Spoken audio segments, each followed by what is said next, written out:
What's up, everyone? Welcome back to the Waste World Podcast, the podcast from Waste360.com, where we explore the trends, technology, and conversations that are shaping the waste and recycling industry.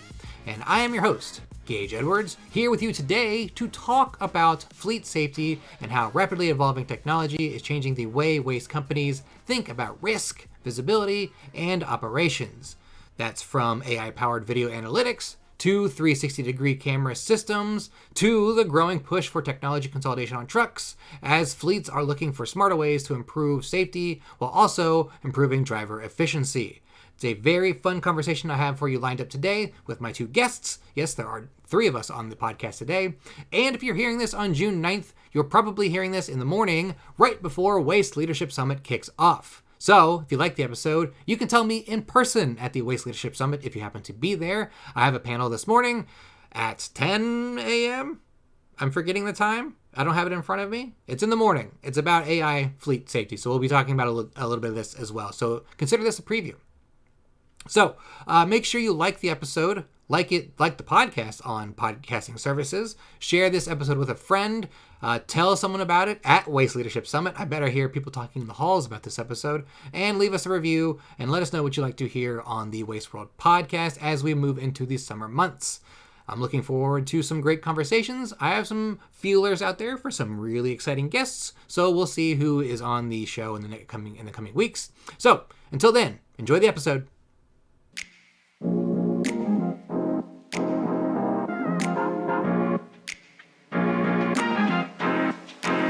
Joining me today are Dave Riordan and Ryan Brandos from Lytx, a global leader in video safety, telematics, technology, and commercial fleets.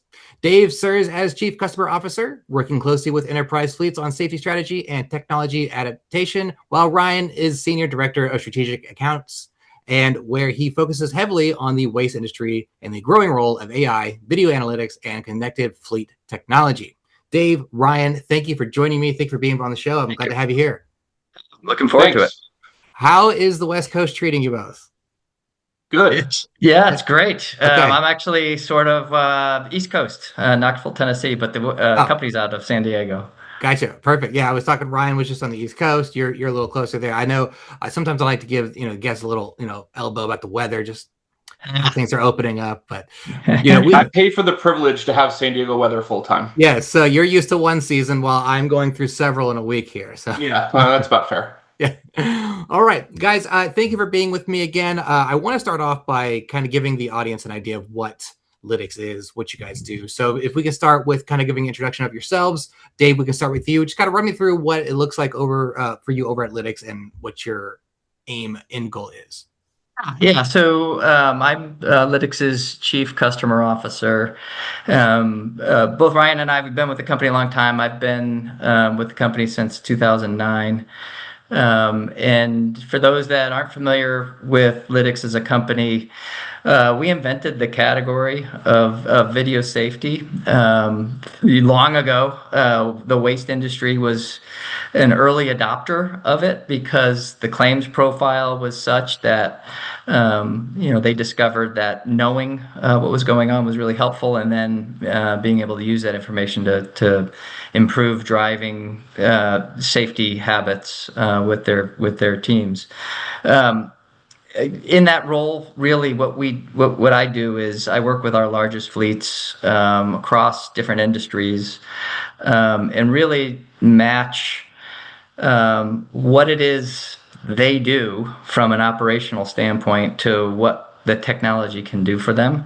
And everybody has different constraints. There's limitations on the number of kind of first line managers that they have. There's certain types of claims profile, all those types of things. But essentially what we do is through video and through connectivity to the vehicle, we identify areas of improvement, and then the technology can proactively help interact with the drivers to make that improvement in real time, and then make sure that information gets back to the right place and the right processing, so that people that are in all sorts of roles can make smart decisions. Awesome. Ryan?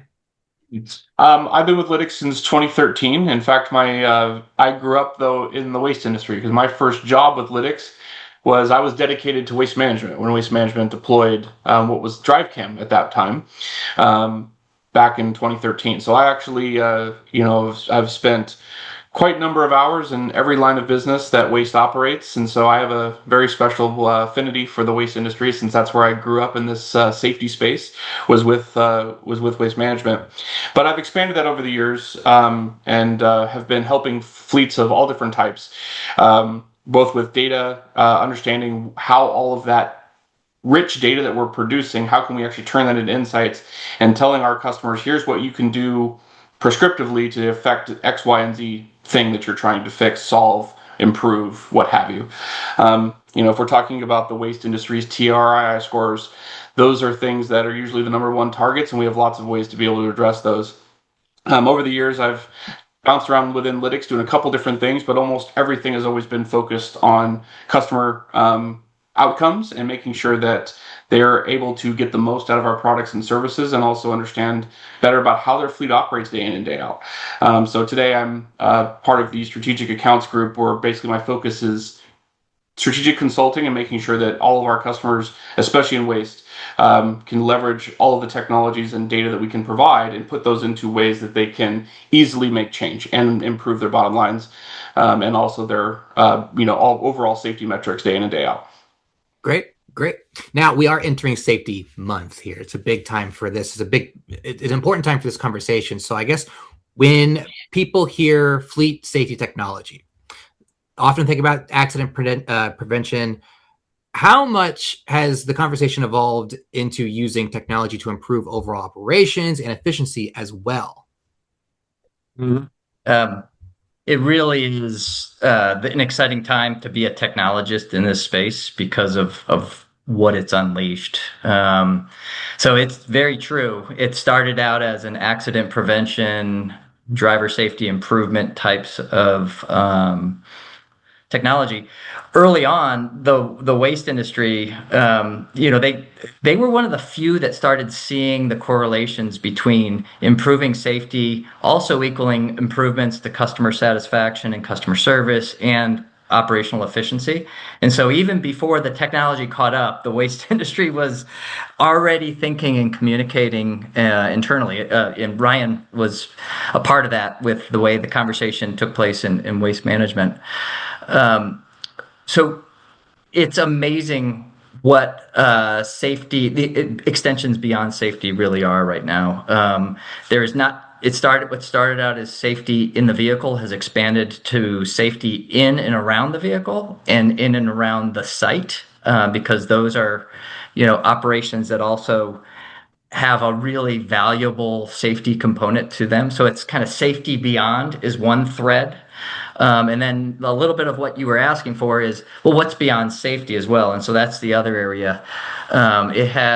Video has really been a key component of that. So, we've seen increasingly over the years, service delivery, verification, other things around identifying contamination in waste bins. So there's this video value add component that is probably a second thread, and then the third is the integration between the telematics information and the video information. And certainly I think the industry's been pretty good at using the telematics to optimize their fleet, optimize routes.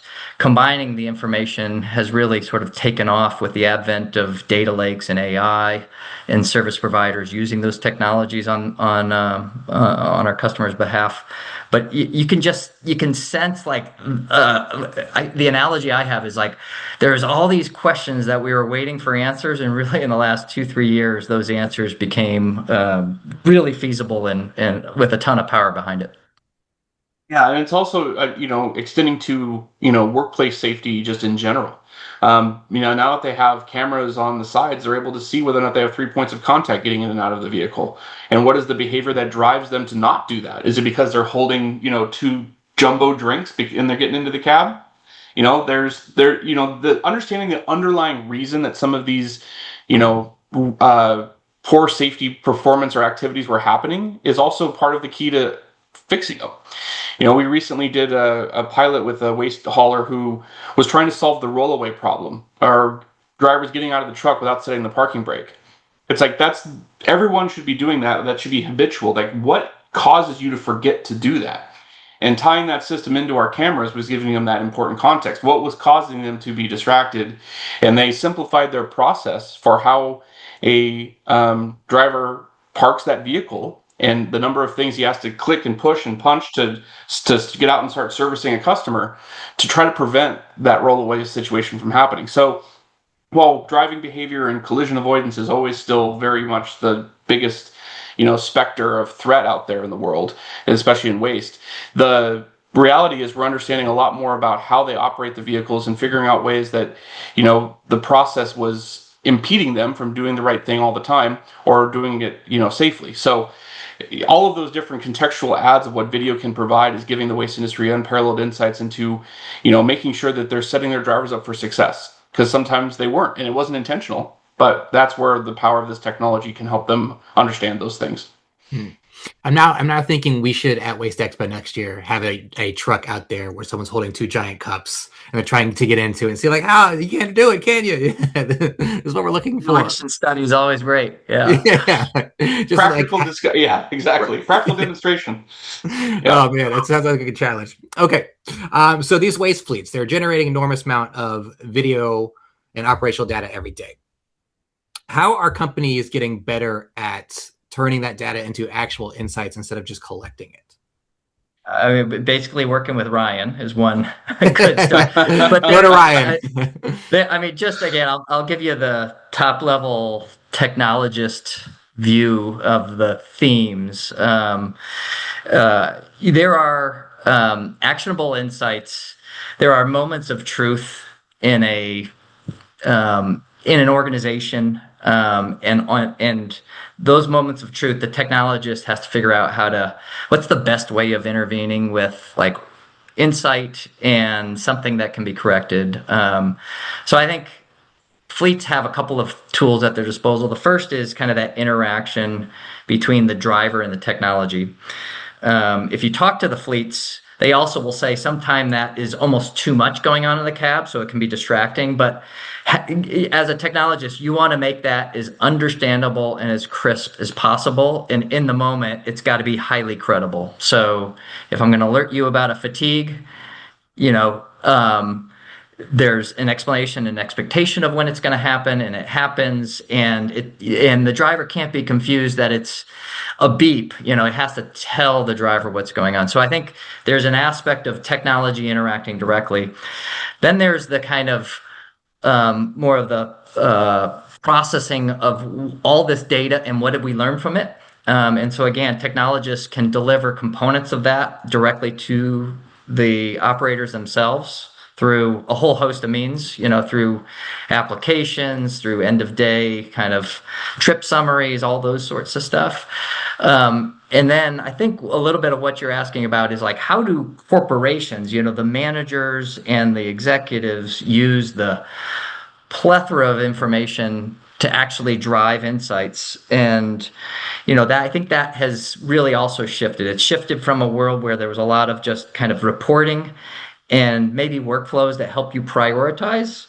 Those are still important components of it. But I think also now what you're seeing is, customizations and insights driven from AI around that. So that if a route supervisor's trying to figure out the 2 people they need to pat on the back that day and the 2 people that they need to talk to, rather than them doing a lot of the work figuring out what they need to say, just drop it in there. And that can be done with a human, or it could also be done with, the kind of an application directly interacting with the driver. So I think that how they are turning into actionable insights, they're kind of using technology in a variety of different moments of truth. And then just what we try to sort out with them is what's the best combination for the data sets that you have and for the workflows and people that you have. Yeah, and that's basically it. It's, as Dave alluded to, it's the prioritization of what you're trying to solve for. There is such a mountain of data that trying to use all of it and trying to sort through all of it at the same time, we don't have enough bandwidth to do all that. So it's kind of understanding where our companies are coming from, what is their goal, their top end goals, and sometimes that's company goals. If it's, I spoke about TRIR before, if it's reduced TRIR by 2 points, okay, great. I'll tell you what signals we should be paying the most attention to. And then let's focus our bandwidth on those couple of signals that we know drive that metric the most. If we're talking about, reducing slip, trips, and falls, well, there's other things to be looking at. If we're talking about, wanting to make sure the fleet's being more efficient, or drivers are getting out of the yards on time and they're completing their routes on time, or are they stealing time by parking a mile down the road and not coming back to the yard? All of those things are all different data streams. And so being able to focus our attention, and some of it's intuitive, like, yeah, if we're looking for stealing time, we're going to check their GPS. I mean, that makes total sense. But it's also things like detention times at landfills. Like, are you going to the landfill when it's the busiest, and so therefore you're waiting in line the longest?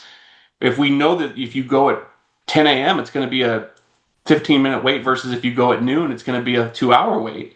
Well, maybe we should redo our routes to better optimize for you to hit the landfill at 10 a.m. and 2 p.m. as opposed to hitting it once at 12 noon, right? So like those are all the types of things that we try to help our fleets understand about not only doing it safely, but also efficiently, operational improvements, all those sorts of things. But it's all about focusing your attention on the right signals and not trying to see the giant breadth of the full data set. You got to narrow that down based upon what you're trying to solve. Mm. Now, these large fleets, what are some of the biggest mindset shifts you've seen within how waste companies approach technology adoption today compared to 5 or 10 years ago? How much have we grown? I feel like this industry grows pretty quickly, so I'm curious of what you've seen on your end. I think the biggest change that has occurred is we used to focus on risk sort of as a entirety of the risk portfolio of a driver. If their drivers had a issue rolling stop signs, they had an issue with speeding, or they had an issue with awareness problems or distractions, all of those things used to be treated somewhat equally. Like, these were all things that need to be addressed. These are all things that need to be corrected. And to be fair, that's 100% not the wrong thing to be doing. But the mindset shift that has happened is the focus has shifted to, after we've had all this data for years, we've started to learn what are the most correlative signals that a driver is going to be in a collision in the future. And they're specific to each one of our big fleets. And so the coaching and the amount of attention that those individual highly correlative signals have gotten now is outstripping that of the other. So we're starting to see like the deprioritization of some of this risk that is more habitual and less of a high risk situation, like rolling through a stop sign, because the vast majority of them are in places where there is not much of a threat, if we're being honest about it. It's in a parking lot, or it's in a rural environment where there's no other vehicles within 10 miles of you, and you roll through that stop sign. How much risk is that really in comparison to somebody who has a near miss because they were texting and driving? And so that mind shift has gone towards prioritizing those things that we know are correlative in your history as a customer of Lytx, where your fleet has seen loss and what were the reasons for that, and then focusing our attention on those signals, not to the complete abandonment of the other stuff, but the bandwidth, time, those are all finite resources, and so we're applying those more targeted than it used to be. It used to be just, we're going to coach everything that had risk. Now we're coaching the things that we know drive loss. And we've seen that, customers have plateaued over the years of like, we've got the low-hanging fruit out, we've got most of our driver base, in a better place. They start to plateau on their improvement, but that new targeted focus has really started to drive that 5 to 10% year-over-year improvement again with that shift. Yeah, I mean, I would, this is a good kudo for the waste industry. They were early adopters. And so originally it was very much a functional tool, a safety tool. And as Ryan described, it was kind of, let me have a kind of corrective, reactive cycle. And then they turned it into much more of a proactive, what are my big risks? How can I prevent them? And now it's almost like they're using it as an enterprise asset. They're kind of their cross, like it has gone from just a safety function to consideration for what else can video do for us, or what other types of things can I draw insights from. So I think the waste industry has been really great at being an early adopter. I think they did really great at building trust. It wasn't just a tool to beat up people. You need that to take the next step, and now it's really gone from that safety tool to an enterprise asset. Excellent. And then I guess going back 10 years ago, we didn't have AI like we have now, right? So I'm gonna jump into AI a little bit. Ryan and I are gonna be speaking about AI at Waste Leadership Summit coming up very soon. Small plug. What newer AI applications are generating the most excitement or momentum in the waste industry right now, you think, as a bigger part of fleet operations beyond safety alone? We got a lot of stuff cooking. Ryan, do you want to go ahead and start? Yeah. So, beyond the safety stuff, so we're talking about we have new fatigue triggers and we have new pedestrian detections, right? Those are new AI on the safety side. But on the waste industry specifically, operationally, we're seeing a humongous shift in the number of people demanding positive service verification, demanding contamination overage, dumpster overages. Are the arms or forks down or up while they're traveling? That's quasi-safety, quasi-operational, right? We don't want to be driving with the sidebar ASL loader arm out while we're about to go take off a bunch of mirrors or scratch up a bunch of parked cars. Those are all things that we're starting to really bring more and more into the waste industry, as we've already got, cameras looking down the sides, looking in the back, looking in the hopper. There's other ways that we can, use that and leverage that infrastructure to look for more things. If we were talking about the hopper cam in particular, like a human body being in the dumpster when it gets dumped is a big problem. We want to be able to identify that immediately. So there's a lot of things that the AIs are now capable of doing, and doing them on the edge, and even providing that feedback in real time to a driver. It's not just post-processing where we're sending it, off and then looking at it later and then making a bunch of, reports about here's all the things that we saw that day. We're talking about literal edge detection of these things to alert drivers in real time that they have a problem that needs to be corrected before the bad outcome occurs. And so that, in waste in particular, had probably some of the most varied and widespread different AI use cases for all of this various video, both in and around the truck. The other thing too is, we're talking about waste trucks from the general public's sense. They don't really understand the level of danger that running around a trash truck really presents. I see it all the time with working with our waste clients. The amount of times that a pedestrian gets struck by a bin coming down off a commercial front loader. Like, why are you not giving that the widest berth imaginable? I mean, it's a heavy piece of equipment doing a very dangerous job, and you're walking right in front of it or right next to it. And yet that's some of those things that we're hoping that the advent of these improved AI algorithms will be able to detect these things before they happen and give a warning to the drivers so that they can stop in time before they strike a pedestrian or any of those types of things while they're operating the normal course of that truck's purpose. So there's a lot of cool stuff that we're doing in the waste industry, both ourselves along with partners and others that are really bringing a lot of value to not only the cameras that are safety focused, but also just leveraging all of that infrastructure for everything else we could possibly do to make them safer, more efficient, and improve operations. Waste Expo will be fun this year. You guys will have there's a lot of cool targeted specialty companies that are doing really advanced work in all of this. And so it's also a super fun time to be just part of that ecosystem. And Ryan ends up being in large part on the front lines with those partners, with our customers, just trying to make sure the technologies work well together and solve the problems that are needing to be solved. And so like I said, it is just an incredibly fun time to be in this space.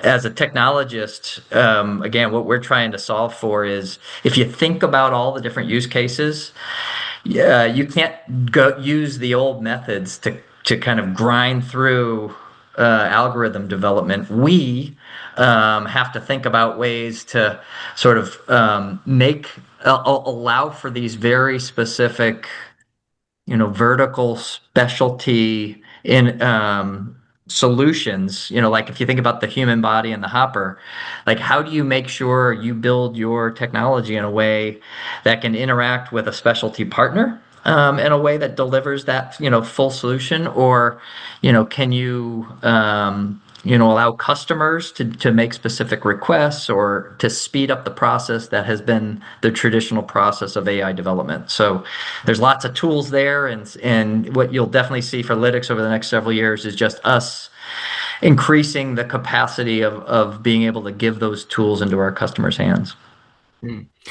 Spawning off that, two ideas come to mind. One, there should be somebody, free idea for anybody out there, should be making a video about safety around a vehicle like they do for school buses, but for a waste collection truck, right? I feel like it's just people just don't understand what they're getting into. They're like, they're an adult, they know how to drive. And then secondly, if I was a driver and I saw a body in a bin, I think I would freak out. I can't imagine that AI report telling me.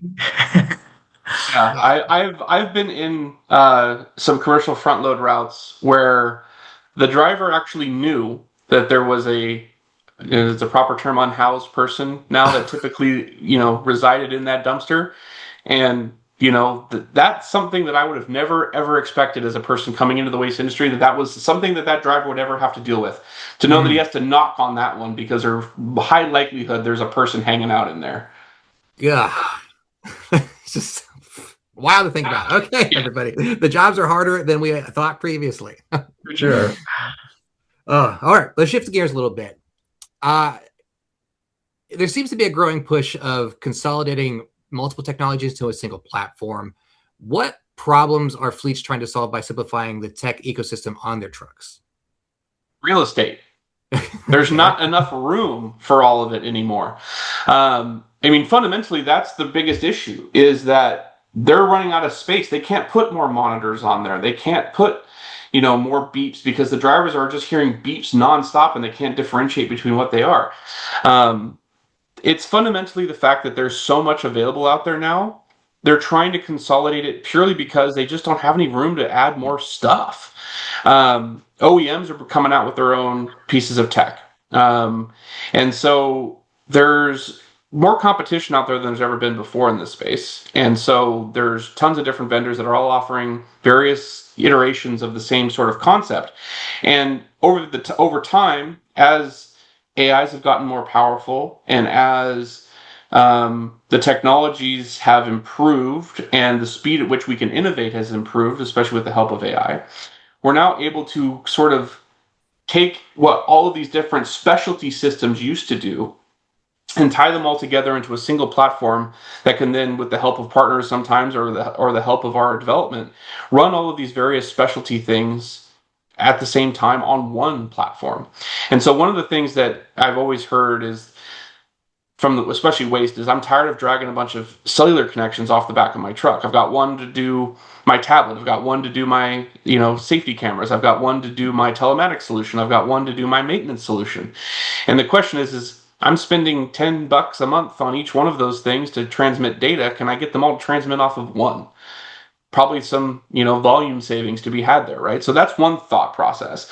The other is, I literally just don't have any more space to add more stuff. Everyone that was a specialty vendor with a core competency in certain aspects of my business, whether that's safety, operations, etc., the lines are starting to blend, because we can offer those things in a single platform now, and there's a lot of efficiencies to be gained, a lot of real estate to be gained back in the truck, and generally keeping all of that data in one place, that single pane of glass holistic view of everything related to a truck's operation, is a desire that almost everybody wants. They're tired of logging into 6 or 7 different systems to get that stuff. And so one of the things we're trying to build at Lytx is an open platform that says, you tell me the best solutions that you have, and we can put them together as one total final package that leverages what you already have in the truck, so you don't have to replace a bunch of cameras with, just because they're not, for example, from Lytx, that doesn't mean we can't use them.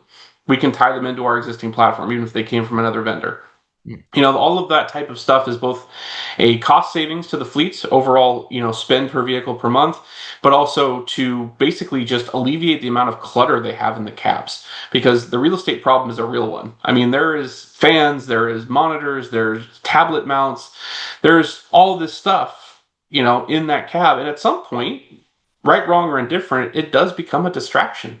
And then ultimately we're trying to help, but we're making a situation where we've added so much stuff in here that you can't even see out to the right because there's a tablet mounted there, right? And so that's where I think a lot of folks are starting to lean into this concept of who can bring this sort of holistic, best of breed set of solutions together and make it streamlined so that it's all in one place. It's less of a profile on the vehicle, and we get to get some cost savings as technology is improved, and we can bring all of that into one house. Yeah, it's definitely, again, it's a tough challenge for technologists as well. The way we philosophize about it is we want to help with the consolidation problem. And then the consolidation problem is ideally you could get to one, but there's also embedded investments, integrations. And so if you're an IT leader at one of these waste companies, you just got to have a strategy that over time that gets to simple. And I think the problems you're trying to solve is simplifying first and foremost for the driver. And then kind of the vehicle, making that simpler, rationalize some of my costs, and then, give my frontline managers, an easier interface to combine everything. Those three things would really dramatically lift. And it's a, at Lytx, what we do is we have a couple of really strong partnerships with leading players that help people go from 5 maybe to 2. And then if they want to go from 2 to 1, also have the capacity for going for 2 to 1. Now, I guess expanding on that, and from the driver experience, what does good technology integration actually look like inside the cab now? I know for me, it's really if Apple CarPlay is working. Like it's all on one screen. It's just ready to go. I get the buttons easily. That's fine. But when we're talking about these heavier vehicles, these vehicles that require so much attention, what does that look like?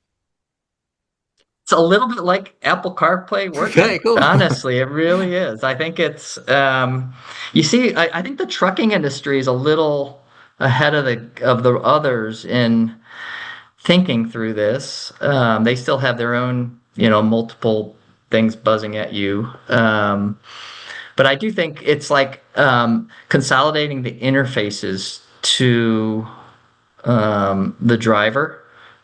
Maybe using the tablet more, having a single tablet that applications or a single application sort of use as a primary communication vehicle. The OEMs play a part of it. Like in trucking, we've had an OEM integration which silences the radio when an alert takes place. So it's a vision of the future.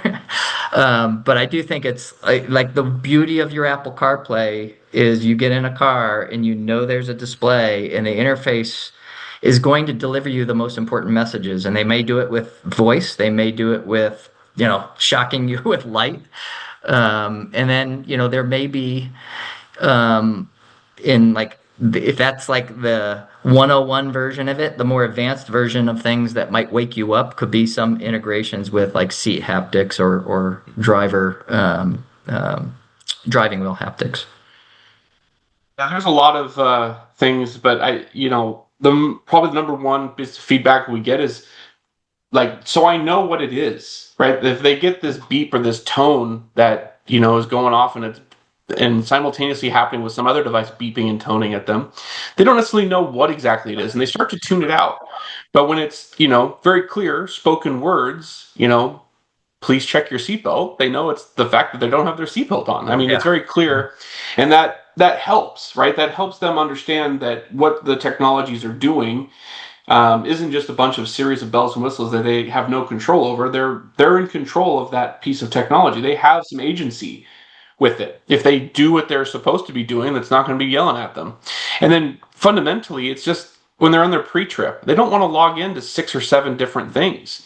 I got to log into this system. I got to sign into the tablet. I got to flash a badge at this thing. I got to do X, Y, and Z to have myself assigned to all of these various pieces of equipment.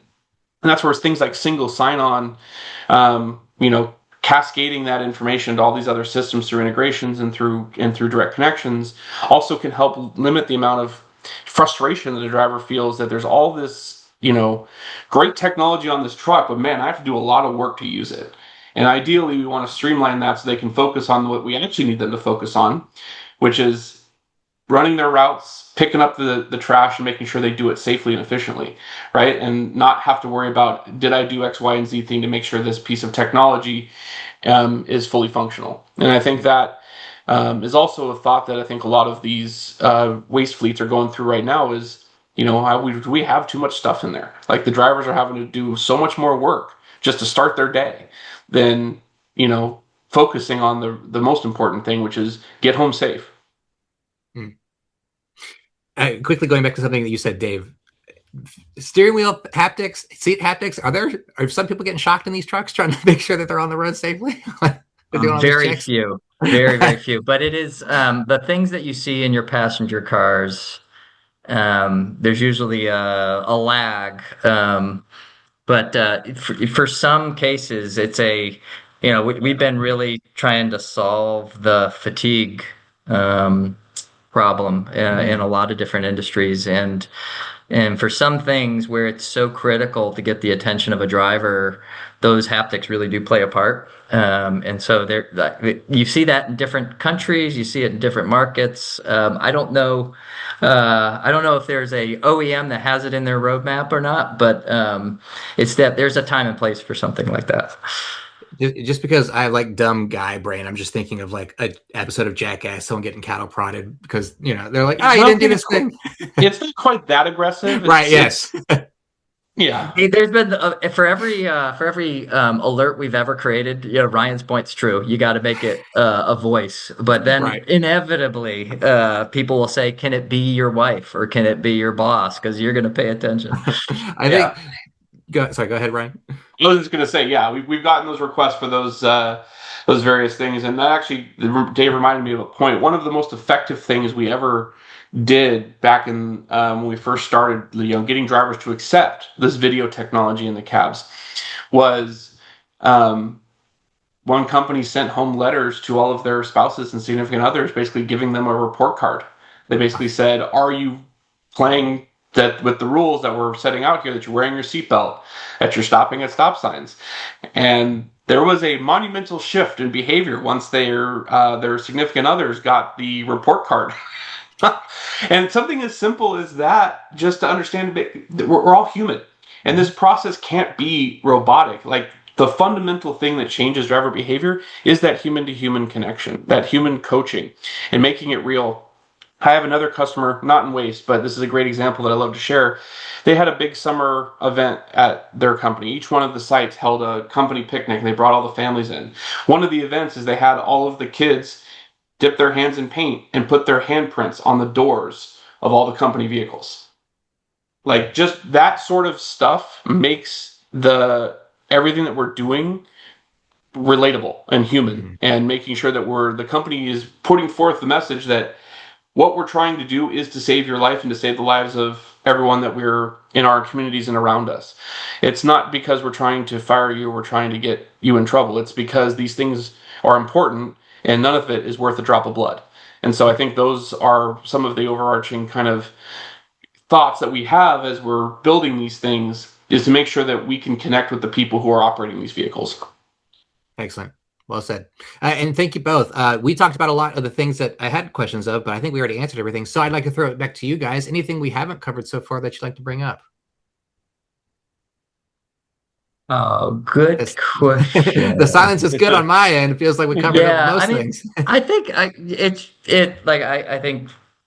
we certainly covered it. I do think one thing that the waste industry's really helped the world in, maybe waste in transit, is just the acceptance of video helping and using video for good.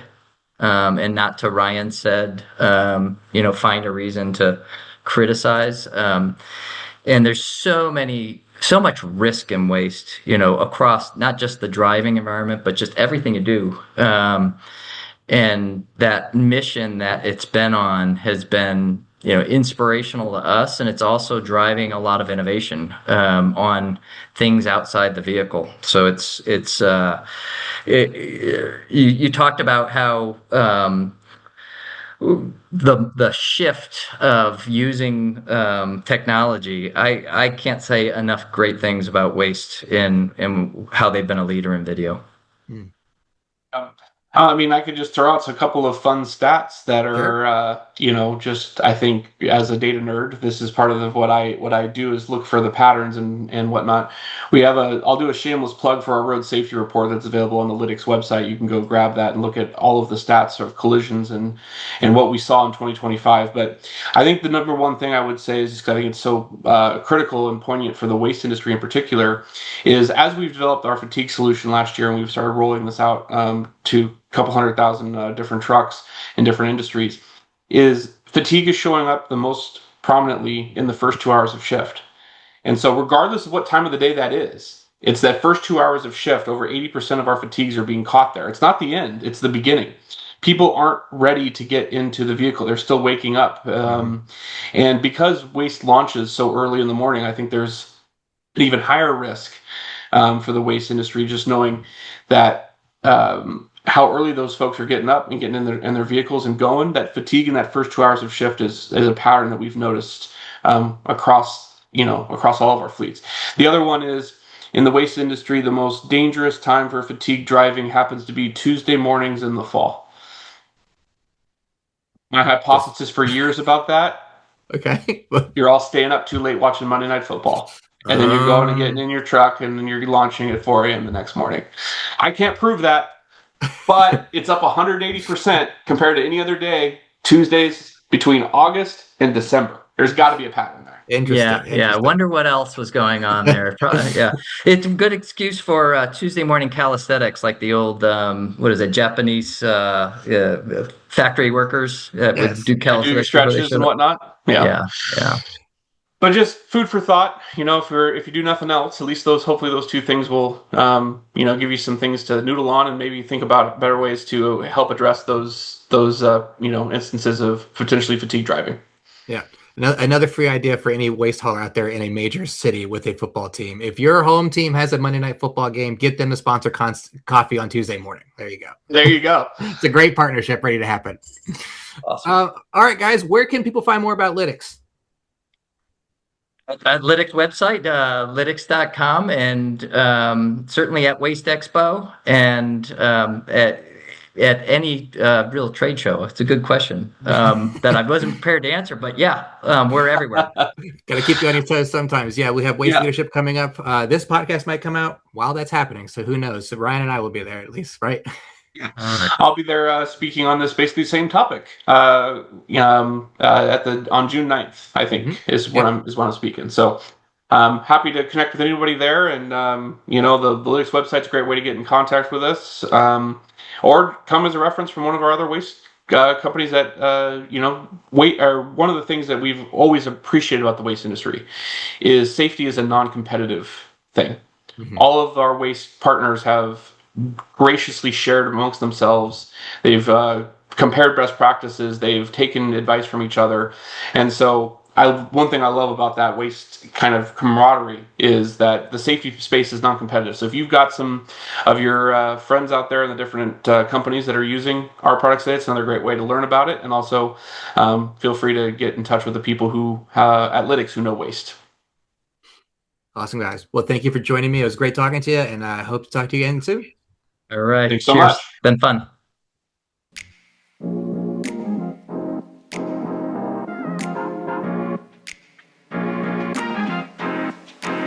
All right, that's it for today's episode of the Waste World Podcast. A big thank you again to Dave and Ryan for joining me on the show and sharing their insights on fleet safety, AI-powered analytics, and the future of technology in the waste industry.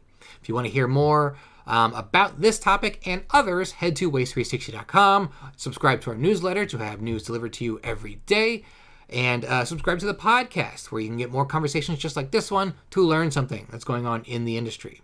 Tell a friend about the show, leave a review about the show, tell us what you think about the show. Say hi to me at the Waste Leadership Summit if you happen to be there. I hope to see you there. And remember, it's our world. Let's not waste it.